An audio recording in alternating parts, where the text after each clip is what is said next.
Hi, today we're going to be looking at some tips and hints on how to get started with your narrative diorama. This is a story to represent your personal or family history.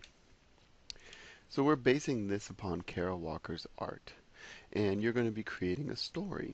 You're going to use silhouettes to depict this story from your past or your family's past. I want you to use at least 8 images for this assignment, and I want you to make these images big and bold, so fill up at least 2 pages from your sketchbook. Some ideas to get started. As you can see on the upper right hand corner, make a list of some of the most important things you can remember from your past or your family's past, and make a big list so that you have lots of things to choose from. Once you have that list going, circle some of the things you think will make a good image. Remember, we're going to be representing this visually. You're going to want to pick at least 8 of them. Some people pick many more. And then, how can you represent that idea visually? You'll see on the bottom right hand side there some ways that I was just sketching around and trying to figure out how to make the most of the images I had selected. Once you've found the image you want, you can, or found the idea that you want, you can use many ways to get there. One way that you might choose if you have an iPad or something with a solid screen would be to pull up that image, place a thin piece of white paper over top of that, and trace that.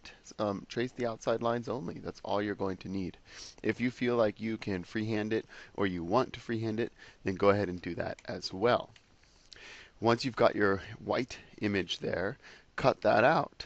Put that on a piece of black paper, and then cut the piece of black paper out.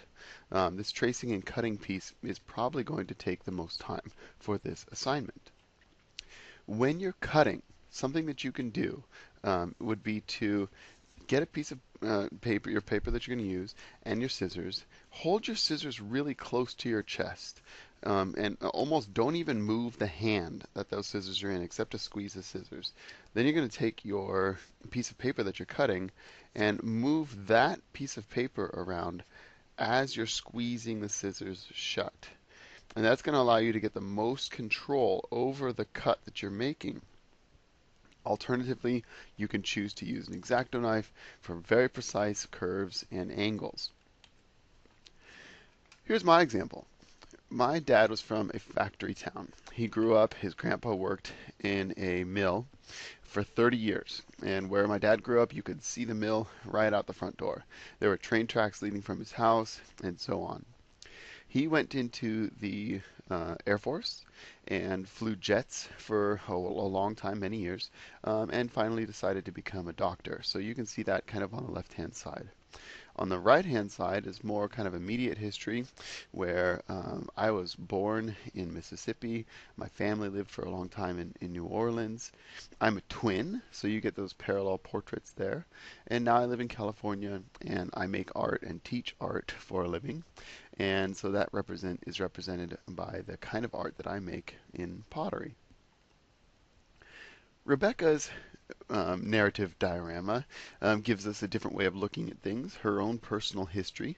But what I wanted to feature here was those nice thin cuts that she had made. The preciseness of these images really stands out, as well as that really nice contrast between thick and thin. Travis gives us a great variety of shapes here.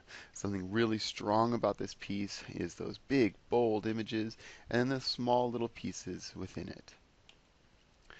Marissa's images are very lyrical, very narrative based, lots of layers here. Even though they're not all on the same page, I do appreciate the way in which we can see more of a story in every single piece. Nia's pieces are very detailed. The thing I want to emphasize about her work is those inside and outside lines. She chose to make great use of the inside of her shapes, and you might choose to do so also. Finally, Courtney unified all of the shapes she used through a common theme, kind of a Polaroid photograph theme. And it's a great way for her to bring all of these pieces together as a collection of memories. I hope you do an excellent job on your narrative diorama and have a lot of fun making it. Thanks.